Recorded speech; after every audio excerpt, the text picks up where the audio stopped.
Welcome to the Artwork of You, the podcast where your life is the canvas and you are the masterpiece. I'm your host, Lori Gouhin, and together we'll explore creativity, self-awareness, mindset, goal strategy, and the importance of accountability so that you can paint your life's portrait with confidence and ease. Remember, in the gallery of life, you're not just a spectator, you are the art. So let's grab our brushes and start creating the masterpiece that is you. Hello, my friends. I am so glad that you are here with me today because today we have a special guest. I want to welcome Dr. Quahana Hendree to the Artwork of You. She is an art consultant and theological art historian. She is also the founder, owner, president, CEO, and principal consultant of St. Louis, Missouri-based Quahana Hendree Art Consulting. She's been an artist since she was 5 years old and a passionate advocate of the arts. She first established her business in 2012 and then reestablished it in 2020. Her multi-tiered professional journey includes more than 25 years of experience as a business and arts executive, spanning multiple genres, industries, and locations.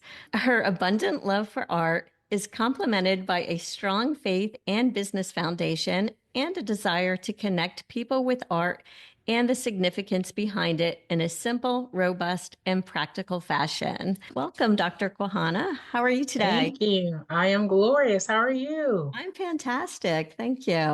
So, why don't we just start out by telling me and my audience a little bit about your journey and what led you to start your art consulting business? Well, as you mentioned, I had been an artist since I was a child and being formally trained in it and around it all the time. It was just a part of my life, and I knew that I would operate in it in some form or fashion. So after starting out in architecture, I switched to art history and business and worked as a business executive for many years. And when my most recent corporate position was dissolved, I actually gave myself permission to start the business I'd always wanted to do. And of course, the most logical business for me was making sure that people could have art in the business place because I knew the corporate space and I knew how artwork could affect my performance in that space. And I had seen corporate art buyers in the past and I really didn't know much about them. And I started doing some exploration and found art consulting as a way to kind of marry the two professions together. And so that's when I started it in 2012. And that's me in a snapshot of how I started that business. And so, in your experience, what kind of a difference does art, original art, have in the workplace? Do you find it increases productivity or creativity? What do you see? Yes, all of that. There have been studies done over the years. And most recently, there have been some even more studies done during the pandemic on how art affects us in the workplace. First of all, we want to think about how what we see affects our mood. So if something is affecting your mood, you want it to affect it in a positive way. They have done brain scans of what art does when you look at it. So one of the things that happens in the workplace when I'm looking at art is it increases my productivity because I'm working around something that brings me pleasure. It decreases my stress. It also increases my feelings of well-being and it improves my vestedness in my employer. So those are some of the clinical benefits of what art does, viewing art. And one of the things, a couple of studies that have been done recently out of Colorado with Dr. Mark Moss and out of Canada with Ocean Vartanian, a PhD, is surrounding all of that.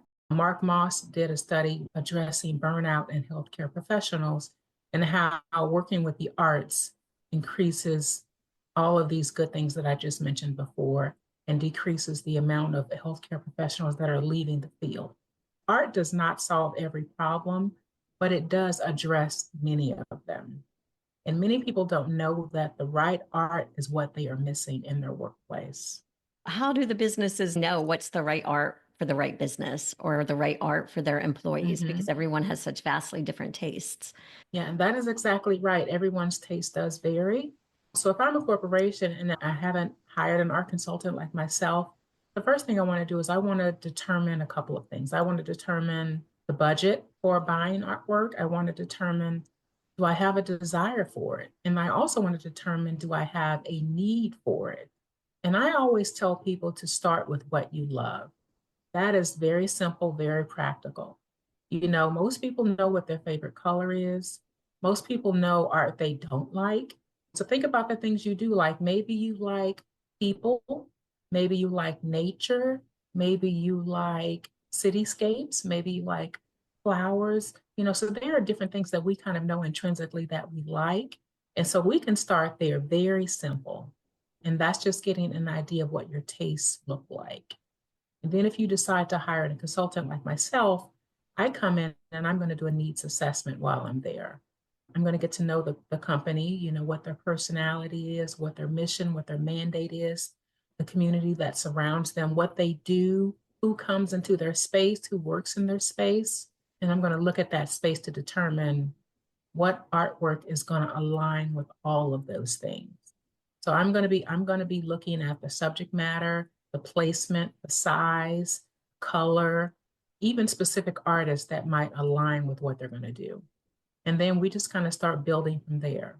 I like to move one room at a time, one piece at a time. So at the end of the day, we have this complete collection.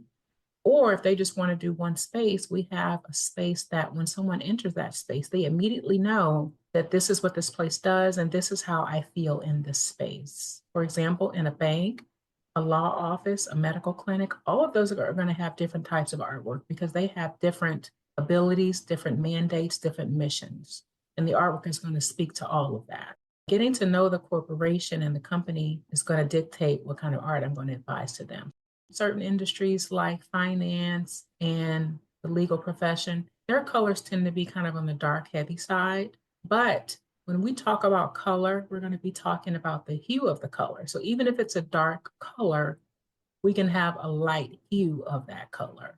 So that would lift it. Even if it's dark, it would still have a light element to it. And when we're in the medical healthcare field, spas, hospitality, those colors are going to be more soothing, lighter, with a touch that is a very gentle touch. Speaking of the health industry, I know that there have been studies on art and well-being and how it actually can affect you physically and mentally. Can you talk a little bit more about that? Sure. As I mentioned, a couple of studies that have been done recently with Dr. Mark Moss and Dr. Ocean Vartanian. With Mark, it's about healthcare professionals. With Ocean, it's about something called neuroaesthetics, which is looking at the understanding of the neural basis of the aesthetic experience. So what we see and how that's affecting us. And so there are different pioneers of those studies and what they entail. They're very detailed, but it really just boils down to the fact that the beauty that we see affects us in a good way, and it could help us in many ways. For example, if I am convalescing in a hospital and I have this beautiful, soft piece of fine art in front of me, that is going to aid in my healing. Versus if I had something that was loud and aggravating in front of me, that's going to impede my healing, right? Those are small things that work in partnership with everything around you. So my job is to come in and make sure that the art piece is going to work in partnership with every other piece so that your employees, your visitors, the owners, that when they're in that workplace, they're going to be invested in what they're doing. They're going to be proud of what they're doing. They're going to have energy. And so a lot of that is because of the art that's around them. The next time you go into a bank, just take stock of what the artwork is that you see. And then ask yourself, how do I feel about my money being in this institution? Do I trust this institution? Do I feel like my money is safe, right? Or when you go to a doctor's office, let's say you're getting a root canal. You go into the dentist's office and there are these bright cherry red pop art pieces in front of you. And I've had this experience. I didn't get a root canal, but I saw this artwork in a dentist's office. Thankfully, it was just a cleaning. But, I thought if I was getting something more substantial, I would kind of be nervous. If I'm hearing drilling and I'm seeing these loud colors in front of me, that just really is a disconnect between what he does and what I'm having done to me and the experience I want to have in that space. Yeah. And, you had talked earlier about people have different tastes and you're going to bring in what resonates with them. But I guess sometimes you have to think beyond your taste and think about your customer or your client and what kind of feeling they want to have when they come into your establishment. Exactly. Because at the end of the day, you are serving someone else. So if I'm not serving you well, that's going to affect not only my revenue, but it's going to affect my client retention, repeat business. All of that is going to be affected if the person doesn't trust what they have in that space. And again, the artwork is just a small piece of that, but it really is important. It really is important, and it's critical. Yeah, that totally makes sense. And I think that when you walk into an establishment, especially not even necessarily big corporate establishments like banks and Mm-hmm. hospitals, but Mm-hmm. even local independently owned businesses, when they Mm-hmm. have Mm-hmm. original art there, I feel that it makes a statement about who they are. And that can Yes. be original art that's there on consignment, or, even more so, I'd say, if the owner of the establishment purchases the art themselves. It's an Mm-hmm. investment in their business. Yes. And I think that when you walk in, it makes a statement about who they are. That's exactly right. And you mentioned something a moment ago that I want to talk about as well. Art is one, even though I don't buy art to sell it, I don't buy it thinking I'm going to turn it over for a profit. But one of the good things about art is that it is one of the small things that will appreciate in value.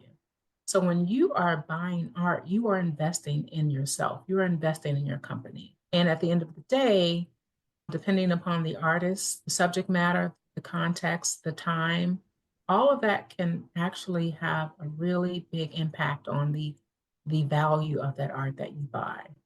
And if you have a collection at the end of your lifetime and a legacy, you can give that to other people. You can gift it to the museum. You can have it do a lot of things for you in terms of being an additional stream of income, but also being a legacy that you can share with generations to come for years and years and years. So if I'm a mom and pop shop and I start a collection, and like you said a moment ago, I walk into this small business and I can see immediately what this establishment believes in and what they think and how they operate. And decades later, I see the same collection being used by their children or by the people who have taken over this business or by the community. It's being shared in the community.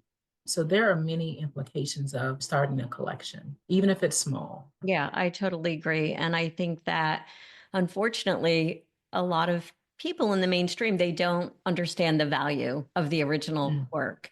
And I mean, yes. no shame on home goods, but when you go Mm-hmm. and you see things that are mass produced, and if you're choosing to decorate your establishment with that, that also says something about the value that you place in your exterior surroundings, I would say. They just don't realize sometimes. It might be beautiful. Mm-hmm. Home goods has beautiful art, and they Mm-hmm. don't necessarily differentiate between that and the time and the energy and the emotion that goes into original work that stays with the piece, in my opinion. Right. And at the end of the day, there are ways to mitigate the amount of money that you're going to spend. Just because you want a piece of fine art doesn't mean you have to spend a lot of money. That's one of the things I love to educate people on and demystify the process of buying art, that it doesn't have to cost you an arm and a leg. You don't have to get a second mortgage to buy your artwork, right? Hmm. There are ways to get artwork that is original, but is at a fee that is more accessible.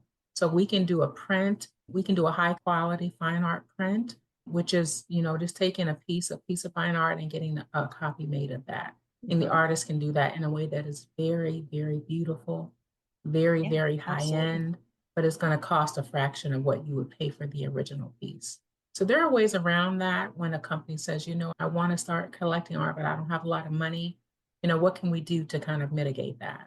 So as a service to them, I'm always going to look for ways that I can best stretch their dollar.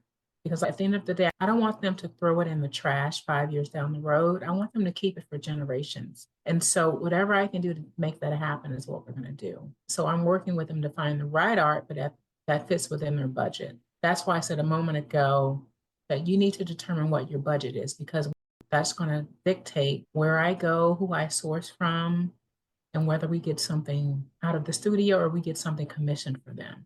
But there are lots of things that go into what I'm going to advise them to buy. Yeah. Well, and speaking of the other side of it, then you sourcing the artwork and connections with artists. There are a lot of artists that listen to the podcast, a lot Mm-hmm. of creatives. So how do they get connected with somebody like you or other Mm-hmm. consultants, or Mm-hmm. present themselves to establishments to try to get their work into corporate environments? Yeah, one of the things I love to do is I love to go out and see art all the time. Because when I see art, I make note of that artist. I think, oh, let me put this artist in my file because I want them to be available should I have something that aligns with a client. For example, I went to an art gallery opening recently and I saw beautiful artists out of the Middle East and beautiful pieces of work. And so I just make note of their website. I can go look at the art and then I just kind of bookmark it. So I think, okay, I have a client next month that might like this piece that I saw and I know exactly where to go to get it. So really, I just love to have artists on hand should I need them. And so a lot of artists may send me their website and just say, hey, this is my work. I'd love for you to consider me if you ever have a future client that might need my work. So that's a way to kind of get it in front of me. But I'm always out looking. It's like having a yellow pages, a vast directory of artists. And one of the things about where I am is that I always try to start locally because I love supporting the artists that are right around me because I can physically go to their studio and see what they're doing. Okay. But I can source from all over the world. There are artists in London that I love and I bought pieces from. So wherever they are, I may see artists on Instagram who are in the Netherlands. And so I can follow them and I can get their website bookmarked and I can source from them if I want to. And I love having that ability to just kind of get art from anywhere. So I tend to start locally and regionally, and then I just move out from there. Just let me know where your website is so I can bookmark it. That's a great way for me to know who you are. And then I can keep you in mind should something come up that might align with what you do. I love that. Yes. Love that. Mhm. And to shift gears a little bit, I know you have a history in art history. Mhm. Can you tell us more about that and that side of you and how that affects the art that you like, the Mhm. experiences of collecting art for yourself and for your clients? Yeah, well, art history for me is just really just being in love with art. It's really just knowing the science behind what someone did. And one of the things you do as you're being trained in art is they always give you art history because you want to know what's behind it. There are all of these different genres of art, and it's fascinating to know what started these genres. It's fascinating to meet the artists behind it. It's fascinating to know about their lives. It's fascinating to know what they were thinking when they did something. Some of it's heartbreaking and some of it's just really exhilarating. So art history for me is just really just being a detective and finding out the pieces of what makes this art what it is. That's all it really is. And just for me, when I know kind of what's behind the art, it makes it just more, it makes it that much more special for some of the artists that I love. Like when I was in London and I got to go to the National Portrait Gallery and I saw all these pieces that I have been studying my entire life. And I got very emotional because I knew all of this stuff behind it. And to see it in front of me was just really just breathtaking. So art history is just being a detective for me and just really being able to articulate what happened in this genre, what happened with this artist, and what happened with this piece. And if I'm advising a client on a particular genre, I can speak about that a little bit because as I'm advising clients, I always want to educate them. Because as we're building a collection, they should be getting their art IQ increased, right? Mhm. I like to call it their art IQ. So I would do a disservice to them if I didn't educate them as I was advising them. Just as if you were a financial consultant, as you are managing your customers' portfolios, you're going to be educating them on what you're doing because they, at the end of the day, they need to speak about what's in their space. Mhm. I want them to be able to invite people into their space and say, this is this beautiful piece of artwork I had commissioned. And let me tell you a little bit about the genre. Let me tell you a little bit about what these artists tend to do in this genre. And so it's really about educating people about what's behind the. Yeah. And I think that a lot of times people are attracted to art because of the story behind it. And when you look Mhm. at the old masters and all the stories that are behind all those old works and trying in Mhm. modern times to also build a story behind your Mhm. work. Do you have Yes. any suggestions for that as artists? And depending on, it doesn't really matter, I guess, what their genre is, but how to build a Mhm. story behind the art that they're choosing to do, behind who they Mhm. are, behind each individual piece, so that Mhm. they can convey that message to potential collectors. I think whenever you are creating a piece of art, take stock of where you are at that moment because that's going to speak to what you do.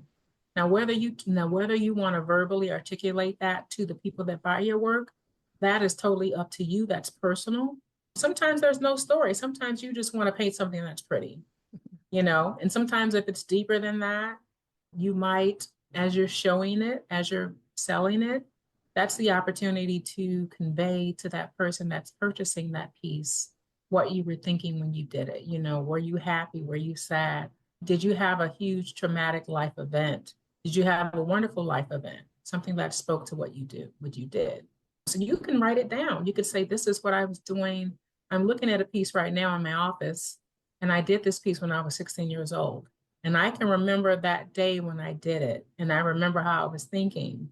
And I thought, wow, this is so fantastic. So I have an emotional connection to it. I've never sold it because I just love to look at it. And so I tell people that story of that day when I made it because it's a wonderful story. And then there are pieces that I've done that I see in my house where I just drew something that day because I wanted to. There's no story. There's nothing that happened. It was just a doodle, right?